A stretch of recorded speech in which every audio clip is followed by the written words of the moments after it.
할렐루야. 네. 주님을 사랑합시다. 네. 하나님은 어떤 예배를 원하실까요, 여러분? 상한 심령. 그러니까 있는 모습 그대로잖아요. 그죠? 근데 우리는 이제 꾸미기를 좋아해요. 그죠? 하나님 앞에 잘하고 싶고, 잘 나가고 싶고, 완벽하게 맛있는 뭔가 요리를 해서 드리고 싶은 것처럼. 그러나 하나님은 우리 있는 모습 그대로를 원하십니다. 우리 그 모습 그대로 주께 오늘 나아가고 주님을 영화롭게 해드리는 이 시간 되기를 소망합니다. 오늘 종료주일입니다. 오늘 요한복음 1장 1절부터 14절입니다. 요한복음 1장 1절부터 14절입니다. 다 찾으셨나요? 예, 손가락 한 번만 사용하면 되죠. 자, 서로 교독하도록 하겠습니다. 태초에 말씀이 계시니라. 이 말씀이 하나님과 함께 계셨으니 이 말씀은 곧 하나님이시니라. 만물이 그로 말미암아 지은 바 되었으니 지은 것이 하나도 그가 없이는 된 것이 없느니라. 빛이 어둠에 비추되 어둠이 깨닫지 못하더라.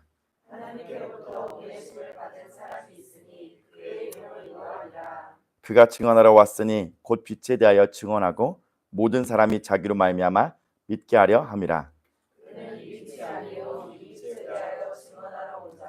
참빛 곧 세상에 와서 각 사람에게 비추는 빛이 있었나니 그가 세상에 계셨으며 세상은 그로 말미암아 지은 바 되었으되 세상이 그를 알지 못하였고 자기 땅에 오매 자기 백성이 영접하지 아니하였으나 영접하는 자 곧 그 이름을 믿는 자들에게는 하나님의 자녀가 되는 권세를 주셨으니 이는 혈통으로나 육정으로나 사람의 뜻으로 나지 아니하고 오직 하나님께로부터 난 자들이니라. 말씀이 육신이 되어 우리 가운데 거하심에 우리가 그의 영광을 보니 아버지의 독생자의 영광이요 은혜와 진리가 충만하더라. 아멘. 아멘. 사단은 우리를 참 많이 방해합니다. 그죠? 아마 오늘 예배를 오면서도요, 굉장히 많은 생각과 감정을 요동치게 하는 일들을 주시고 흔들어댔을 겁니다. 생각으로부터요. 거기에 흔들리지 마시고 우리 나를 구원한 예수님만 바라보며 예배했으면 좋겠습니다. 여러분, 오직 예수 그리스도만이 생명이십니다. 오직 예수 그리스도만이 왕이십니다. 하나님의 창조 이래로 세상은 죄로 말미암아 다시 흑암이 되었습니다. 이 땅의 모든 것은 사망되어 죽음을 기다리는 시한부가 되었으나 길이 되어주셨고 진리가 되시며 생명 되신 예수님께서 나를 구원하셨습니다. 아멘이시죠?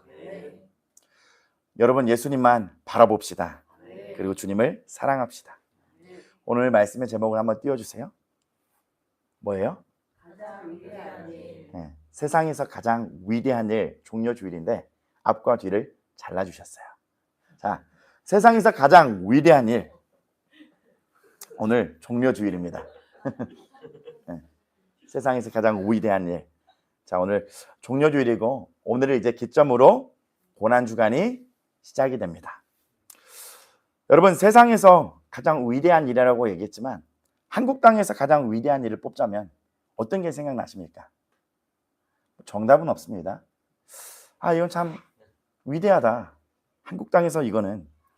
제가 그냥 세 가지를 생각나서 예배를 준비하는 가운데 세 가지를 생각나서 한번 적어와 봤습니다. 한번 넘겨주시겠어요? 예, 아무것도 안 나오죠? 네, 첫 번째는요, 임진왜란. 1592년에 약 6년 동안 있었던 임진왜란 가운데 이순신 장군님, 그죠? 거북선을 가지고 왜군을 무찌르고 승리를 가져와서 이 나라가 안정이 되었습니다. 자, 두 번째는 뭐가 있을까요? 제가 생각난 거 그냥 얘기하는 겁니다.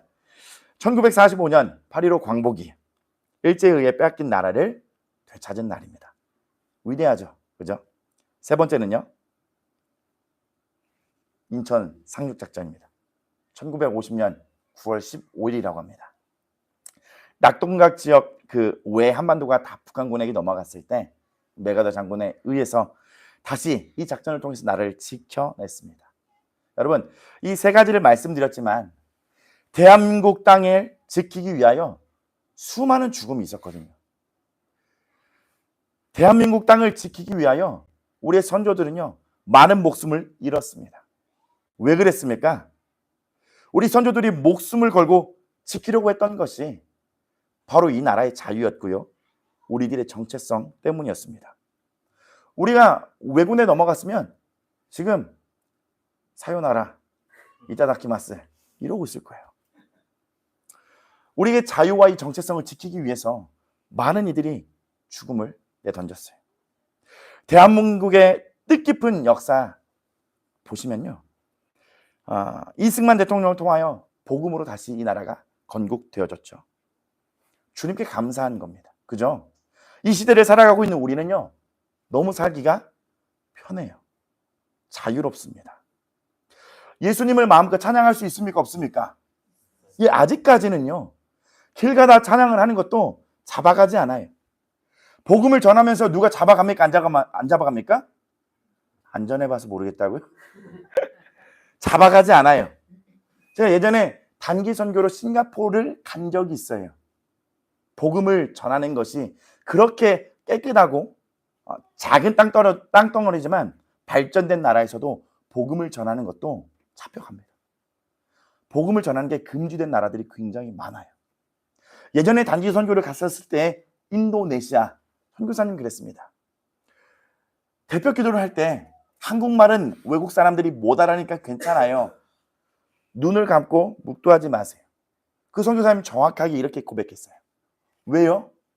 그러면 목이 베어질 수가 있어요. 기독교라는 걸 알면 목을 베어가요. 예전에 인도네시아의 그 역사를 보면요, 이 부족마다 전쟁 있잖아요. 머리와 이 시신의 개수가 다른 거예요. 인육을 먹는 사람들이 굉장히 있다. 그러니까 이름이 이게 나라에 등록되지 않은 사람들 중에 인육을 배고파서 먹는 사람들이 있다. 아이들이 없어진다. 그 나라는 그런 거예요. 복음을 증거하지 마라. 그러나 우리는 예수님을 마음껏 찬양할 수 있고, 말씀을 언제든지 읽을 수 있고, 그리고 힘껏 기도할 수 있는 자유가 있는 이 나라를 살고 있습니다. 그러나 이 자유가 있고 평안함이 있는 이 나라에 예수님을 제대로 깨닫지 못해서 OECD 국가 중에서 자살률이 몇 위예요? 1위예요. 자살률 1위를 수십 년을 유지해 가고 있습니다. 제가 이 말씀을 준비하며 감동이 있어서 통계청에 한번 검색을 해봐서 찾아봤습니다. 스스로 목숨을 끊고자 함에 1위가 뭔지 아십니까? 경제적인 이유였어요. 36%가, 자살률의 36%가 경제적인 이유였습니다. 못 먹어서 죽는 게 아니에요. 없는 것에 의한 상대적인 박탈감에 의해 죽는 거예요. 청소년들도 이 자살률이 급증하고 있다고 합니다. 바로 성적의 문제예요. 아니, 이 선조들이 나라를 위해서 목숨을 내걸어서 이 자유가 얻어진 이 나라와 땅, 이승만 대통령을 통하여 복음으로 세워진 하나님의 은혜가 있는 이 땅덩어리에서 지금 무슨 일이 벌어지고 있느냐? 사람들과 비교하면서 상대적인 박탈감으로 목숨을 잃고 있는 1위를 기록하고 있는 비극이 이뤄지고 있는 거예요. 사람들과의 비교의식 생각 때문에 많은 이들이 목숨을 내던지고 있습니다. 여러분, 다시 돌아와서요, 이 나라를 지키는 거요, 사람이 한 것 같지만 한국의 땅을 하나님께서 지키셨습니다. 하지만 많은 어려움을 극복하며 자유를 누리는 자유 대한민국이 되었지만 점점 사단에게 빼앗긴 것에서는 되찾을 생각은 없는 거예요. 사람들이 되찾을 생각을 하지 않는 거예요. 그게 뭐예요? 복음이에요. 하나님의 사랑입니다. 이 나라가 편하면 편해질수록, 부유해지면 부유해질수록, 지내기 편해지면 편해질수록 우리는 이제 되찾아야 되는데 되찾을 생각이 없는 거예요. 복음을, 그 하나님을요, 그 사랑을 잃어버리고 엉뚱한 곳에서 힘을 쏟아내면서 상대적인 박탈감으로 스스로 목숨을 잃고 있는 거예요. 살만하니 동성애가 넘쳐납니다. 예전의 인사는 이랬다고 합니다. 저의 세대도 아닙니다. 저희 아버지 세대만 해도 인사가 식사했냐가 배고프니까 너 식사 챙겼냐. 요즘은 그렇게 인사하라고 하네요. 오늘 굶었어요? 당신의 건강을 위해서. 안녕하십니까? 평안하십니까? 오늘 굶어서 여러분의 그 건강을 지켜가고 계십니까? 인사를 바꾸라고 하는 거예요. 굶으셨나요? 풍요로운 시대가 왔습니다. 살만 하니까 동성애가 넘쳐나고 각종 뉴스에 사건 사고들이 일어납니다. 쾌락을 쫓아가는 거예요. 요즘 또 청소년들의 마약이 또 얼마나 문제입니까? 매스컴에 많이 나오고 있잖아요. 그렇죠? 예전에 여러분 그런 거 생각이나 했겠습니까? 나라를 되찾기 위해서 자기 목숨을 내던졌는데 지금 이 시대는 그런 일들이 없으니까, 지킬 게 없으니까 나를 그냥 방탕한 삶에 내던지는 거예요. 여러분, 우리 안에 누굴 지켜야 돼요? 예수님 지키셔야 돼요. 이제. 역사적으로 이 땅에 많은 위대한 일이 있었습니다. 그러나 현재 2025년을 살아가고 있는 저와 여러분에게 앞으로 이 시대에 벌어질 어떠한 일들을 더 보고 살아가겠습니까? 이제는 하나님의 말씀 앞에 서시고 하나님 앞에 서셔야 합니다. 그리고 내 안에 이루어진 이 하나님의 나라를 여러분 반드시 지켜가십시오. 복음과 하나님의 사랑을 빼앗기지 마셔야 합니다. 급변하는 이 세상 가운데서 우리에게 이제 무슨 일이 벌어져도 이상하지 않습니다. 그죠? 산불이 나서 많은 이들이 또 목숨을 잃었습니다. 어떤 일이 우리에게 일어나도 이상하지 않은 시대예요. 편의점에 강도가 들어서 사람을 죽이지 않나. 그죠? 이 정욕이 너무 넘쳐서 이 성적인 범죄가 일어나질 않나. 우리에게 필요한 것은 하나님의 임재하시는 보호하심이 있어야 하고요.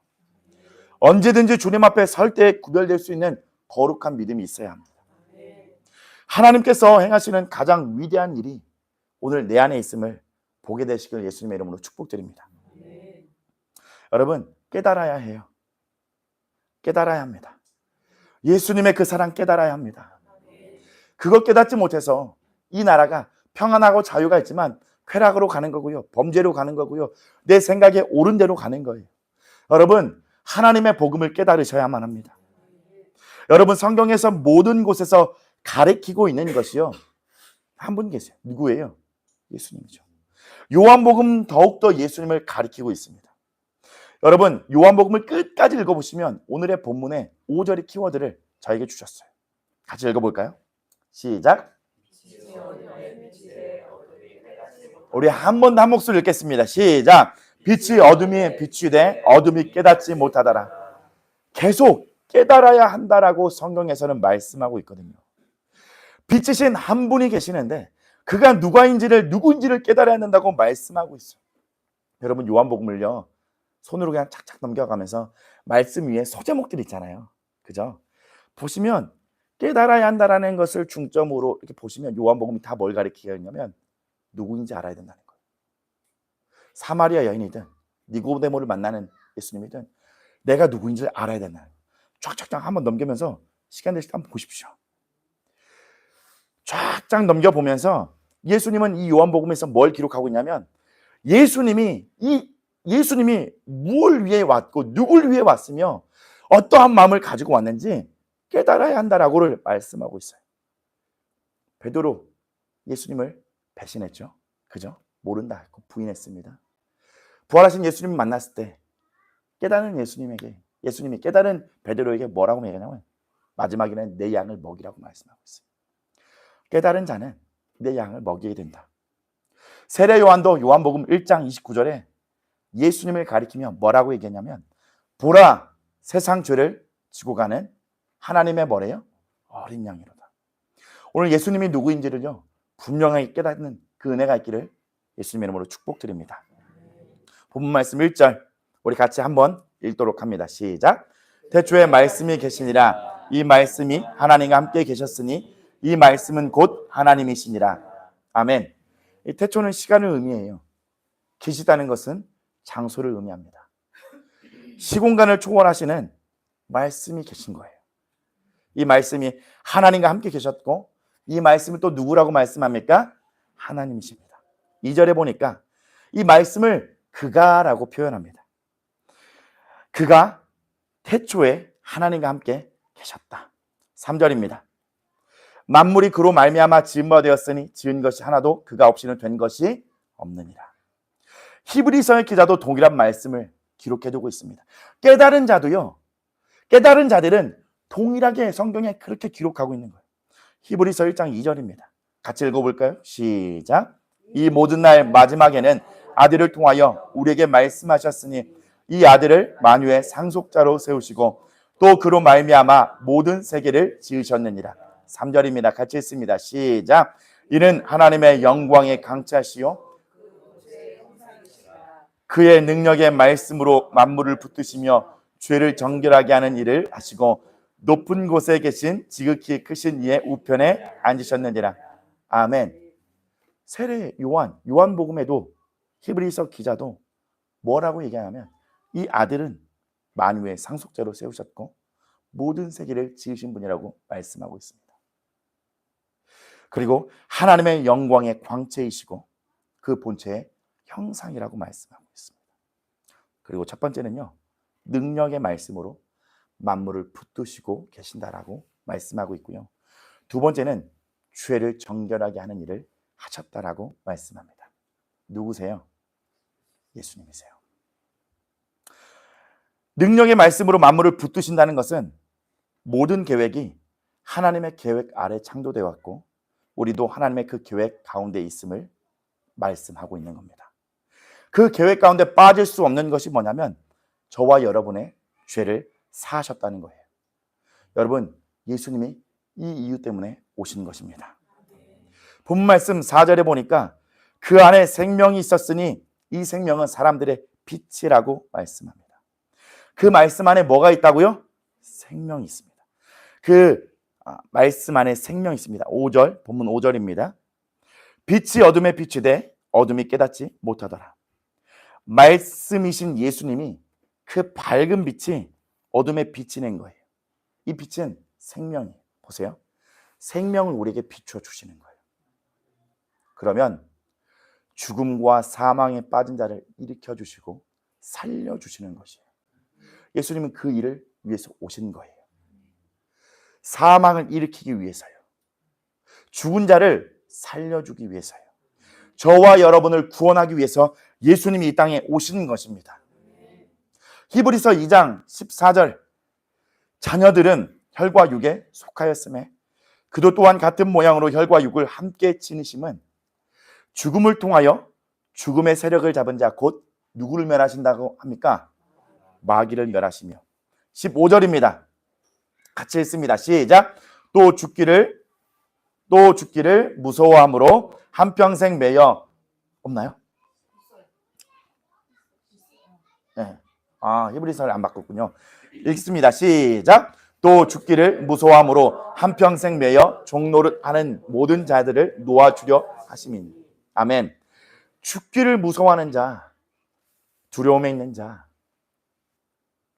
예수님께서 십자가에 죽으심으로 가신 것은요, 온전한 사랑이신 예수님께서 행하신 일은 한평생 매여 이 종노릇하는 모든 자들을 놓아주기 위하여 그 사망을 그 속에 들어가신 거예요. 내가 겪어야 할 그 사망, 내가 겪어야 할 그 지옥, 나를 품고서 예수님이 대신 겪어주신 것입니다. 그 영원한 형벌을요, 대신 지신 것이 왕이신 그가 그렇게 하신 것입니다. 여러분, 그 이유가 뭘까요? 도대체 왜 나를 위해서 그렇게 하셨습니까? 여러분, 주님을 만났을 때 첫사랑 그때 이 고백 해보시지 않았어요? 왜 그러셨어요? 왜 그 십자가 지셨냐고 막 반문해 보셨잖아요. 그죠? 주님의 대답은 한 가지. 내가 너를 사랑해서 그렇다. 우리 그 경험이 있으실 겁니다. 저도 그랬거든요. 주님 왜 그렇게 십자가에 달리셔야 했고, 왜 그렇게 채찍에 맞으셔야 했고, 왜 그렇게 고통을 고난을 당하셨어야만 했습니까? 라고 했을 때 그 이유는 딱 한 가지입니다. 내가 너를 사랑해서 그렇다는 거예요. 그러나 이 땅에서 그걸 알지 못하는 거예요. 알지 못하는 이들이 비교 의식 가운데 스스로 목숨을 내던지는 거예요. 본문 9절 말씀을 보니까 참빛 곧 세상에 와서 각 사람에게 비추는 빛이 있었다. 10절입니다. 그가 세상에 계셨으며 세상은 그로 말미암아 지은 바 되었을 때 세상이 그를 알지 못했다고 얘기합니다. 본문 11절 말씀 보니까 자기 땅에 오매 자기 백성이 영접하지 아니하였다. 만유의 주제이신 왕 되신 주께서 만드신 땅에 자기가 만든 그 땅에 직접 자기가 오셨는데 아무도 알아보질 못하는 거예요. 예수님의 입장에선 여러분 이거 비참한 겁니다. 아니 그 이상이에요. 수치와 모욕도 당하셨습니다. 누구 살리시려고요? 나를 살리기 위해서. 그 사랑하는 그 마음, 그 이유 하나 때문에 오신 거예요. 본문 말씀의 12절 영접하는 자, 곧 그 이름을 믿는 자들에게는요 하나님의 자녀가 되는 권세를 주셨다라고 말씀하고 있습니다. 여러분 여기서 우리가 아셔야 할 것은 하나님의 자녀가 되어서 어떤 기적을 베푸는 힘이 생기는 게 아니에요. 하나님의 자녀가 되어서 어떤 능력을 행하고 다니는 힘이 생긴다는 말이 아닙니다. 우린 원래 마귀의 자녀예요. 우린 원래 사단의 자녀고 우린 원래 본질상 진노의 자녀였는데 하나님의 자녀가 된 거예요. 이게 그냥 권세예요. 우리의 신분과 정체성을 회복시키시고 분명히 세워주신 거예요. 더 정확하게 말씀드리면 하나님이 나를 바라보는 시선이 바뀌는 겁니다. 하나님이 나의 안에 있는 이 죄를 정멸하며 진노로 바라보시는데 예수님의 피가 나를 덮어서 하나님의 시선이 바뀌는 거예요. 자녀를 바라보는 시선으로 바꿔주신 겁니다. 아무 대가 없이요. 그 어느 것도 바라시지 않고 딱 한 가지입니다. 네가 평안하길 원한다. 네가 그 죄에서 놓여서 자유하기를 원한다. 왜요? 사랑하기 때문에. 여러분 자녀는요 아버지가 다 들어주십니다. 그죠? 인간의 아버지도 때로는 짜증낼 때가 있어요. 여기 아버지가 한 분 계십니다. 저와 두 분. 육신의 아버지는 때로는 짜증이 나고 힘들 때가 있어요. 근데 자녀를 사랑하거든요. 제가 이찬이랑 이제 싸움놀이를 할 때가 있었어요. 싸움놀이를 하다가 실수로 좀 이렇게 회초리 같은 건데 팔을 탁 치게 됐어요. 여기 약간 피멍 자국 딱 있는데 혼날까봐 엄마한테 얘기 안 했어요. 선명하게 여기 자국이 이렇게 난 거예요. 이번 주에 싸움놀이를 많이 하거든요. 이엘이랑 이찬이랑 싸움을 많이 걸어와요. 그래서 막 유도도 하고 레슬링도 하고 막 하는데 그 선명한 이 자국 하나 봤는데요. 마음이 어려워요. 내가 이렇게 사랑했나? 다시 한번 돌아봤어요.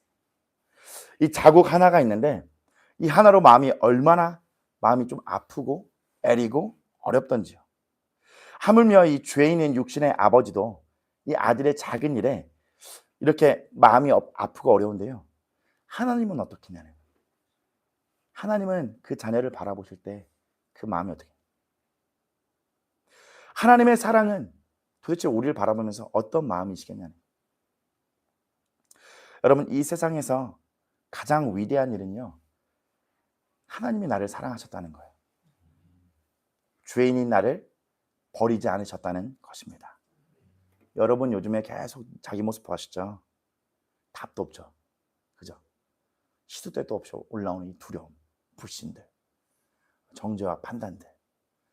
저 사람 왜 저렇게 생각이 나랑 안 맞는 거야. 막 이런 생각들. 더 나아가서는 미움들. 나를 보면 볼수록 힘들어요. 답이 없거든요. 나도 나를 사랑하기가 참 어려워요. 근데 내 안엔 나를 지독하게 사랑하는 자기 애까지 있어요. 참 모순이죠. 내가 내 모습을 싫은데 나를 지독하게 사랑하는 자기도 있어요. 근데 중요한 것은 여러분 내가 나를 봐도 참 용납하기 어려운 일들이 많은데 이런 나를 이 죄인은 나를 버리지 않으시고요. 버리지 않은 것만 아니라 사랑하셨다는 거예요. 아니 그렇게만 하셔도 감사해요. 그래요. 지옥 갈 저와 여러분을 건져주셨어요. 구원해 주셨어요. 그래 감사해요. 거기까지만 해도 얼마나 좋겠습니까? 그죠? 근데 더 나아가서는요. 나를 자녀 삼아 주셨다는 거예요. 자녀 삼아 주셔서 나의 모든 상황과 형편과 내 마음의 모든 것들을 아시고 내 이야기 들어주신다는 거예요. 여러분 하나님한테 막 토설한 적 있죠? 얼마 전에 신우기가 시원하게 숫자를 찾아가면서 진짜 기는 교회 없어요. 잘했다 잘했다. 하나님한테 그렇게 대들었는데 잘했대. 근데 그냥 마음을 표현하는데 잘한 거잖아요. 하나님 앞에 솔직할 수 있다는 게. 여러분 세상의 어느 신이 그걸 가만둡니까? 그건 잡신이긴 하지만요. 사탄이잖아요. 누가 자기를 욕하는데 가만두겠어요? 하나님은 그것도 사랑의 마음과 사랑의 귀와 눈으로 바라보시고 들어주시고 이해하신다는 거예요. 아니 내가 봐도 죄인인데 나 같은 자를 사랑해 주신다는 거예요. 여러분 이거보다 더 큰 세상 일이 어디 있겠습니까? 우리의 역사를 보면 많은 이들이 목숨을 잃었습니다. 맞아요. 이 나라 지키기 위해서. 이 나라가요 점점 죄 가운데 물들어가고 스며들고 있어요. 여러분의 가정을 지키셔야 되고요. 먼저는 여러분의 그 심령을 성전을 계속 지켜가셔야 돼요. 내가 봐도 나는 죄인인데 이런 나를 사랑하시는 그 하나님, 그 사랑에만 집중해 보십시오. 여러분 사랑의 원자탄 손양원 목사님 들어보셨죠? 그죠? 모르시는 분 혹시 계십니까? 몰라도 괜찮아요. 깨달으면 됩니다. 혹시 아시죠? 사랑의 원자탄. 네. 반응을 해주셔야 제가 모르는구나. 디테일하게 들어가겠구나. 아시는구나. 가볍게 넘어가요. 사랑의 원자탄 손양원 목사님. 1940년에 이 목사님은 이제 이 신사 참배를 거부하다가 이제 여수경찰서에 구금이 되었다고 합니다. 그분이 만난 그 예수님은 어떠한 사랑이었을까요?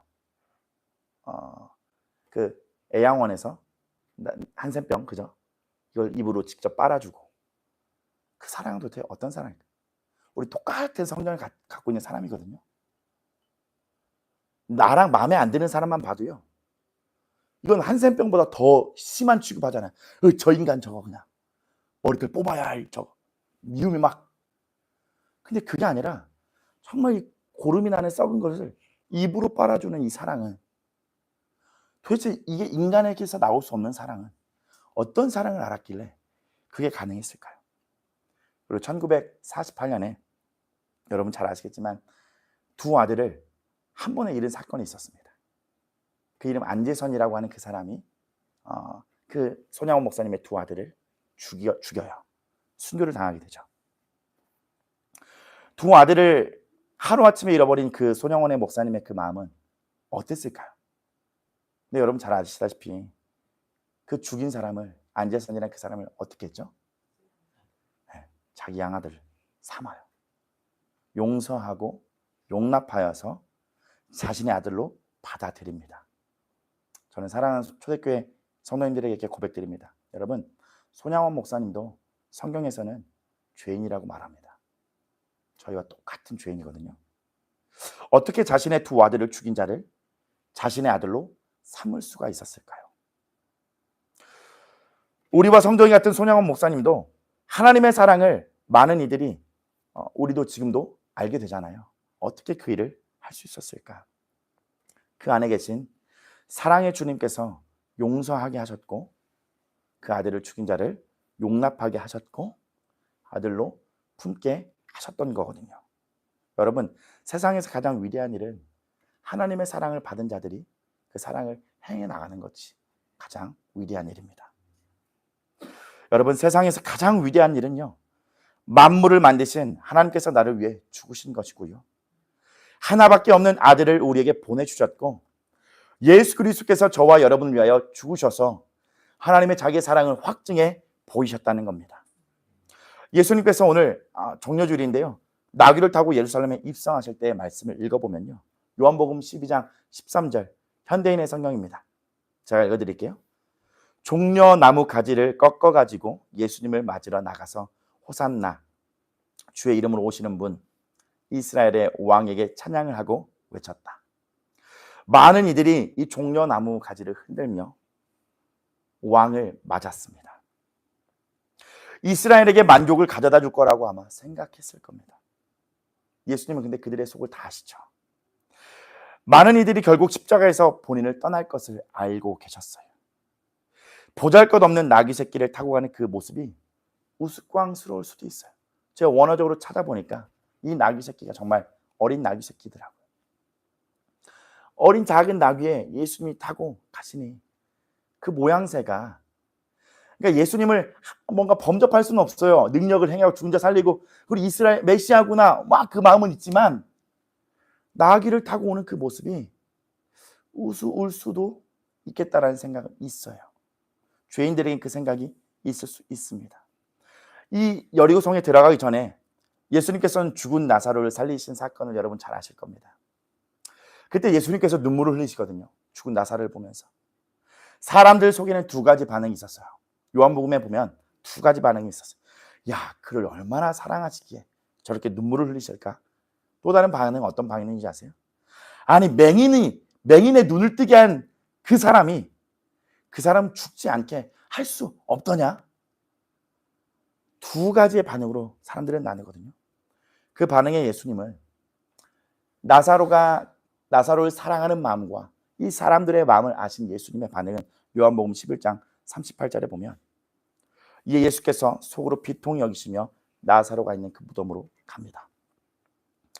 그들을 위해 오셨는데, 그들을 위해서 행하셨는데 사람들이 생각하는 그 속에는 다 악한 것밖에 없는 거예요. 아니, 살려주려고 해도, 많은 좋은 일을 행하셔도 나사로가 죽은 것을 보고 이런 생각을 갖는 거예요. 맹인의 눈을 뜨게 한 그 사람이 이 사람 죽지 못하게 할 수 없냐고. 여러분, 오늘은 어떻게 나가야 될지 여러분이 선택하셔야 됩니다. 예수님의 사랑에 순복하며 나가시겠습니까? 아니면 오늘도 나의 죄에 힘껏 취해서 흠뻑 빠져서 하나님께 나의 원함을 고백하며 나가시겠습니까? 여러분, 오늘을 그냥 있는 모습 그대로 나가보는 거예요. 그 사랑 잃어버렸으면 그 사랑 잃어버린 그 모습 그대로 나가보는 겁니다. 첫사랑 잃어버린 그 모습 그대로요. 그러면 누가 도우시냐? 성령님이 도와주실 겁니다. 요한복음 15장 26절에 보면 마지막으로 함께 같이 읽어보도록 하겠습니다. 시작. 내가 아버지께서 너희에게 보낼 보혜사 곧 아버지께로부터 나오시는 진리의 성령이 오실 때에 그가 나를 증언하실 것이요. 아멘. 예수님께서 승천하시고 우리에게 보혜사 곧 진리의 성령을 보내주셨습니다. 오늘 진리의 성령님이 오시면 그가 나를 증언해 주신다고 합니다. 예수님이 누구신지를 알게 하셔줄 거예요. 오늘 그 왕이신 주님을 우리 오늘 맞으러 나가는 겁니다. 아니, 먼저 맞으러 나와 계신 주님 앞에 서는 거예요. 모든 것은 누가 해요? 성령님이 하실 거예요. 여러분, 우리 예수님의 사람 됩시다. 하나님의 사랑 깨달아 그 사랑을 흘려보내는 자가 됩시다. 종려나무, 그 종려주일, 오늘 그 주일이지만 예수님의 오신 목적은 이 한 사람을 살리기 위해 오셨다는 것을 꼭 기억하시고 이 고난주간을 주님과 함께 더욱더 동행했으면 좋겠습니다. 그리고 하나님의 사랑을 흘려보내는 사랑의 통로되기를 소망합시다. 우리 함께 찬양하고요, 같이 기도하도록 하겠습니다.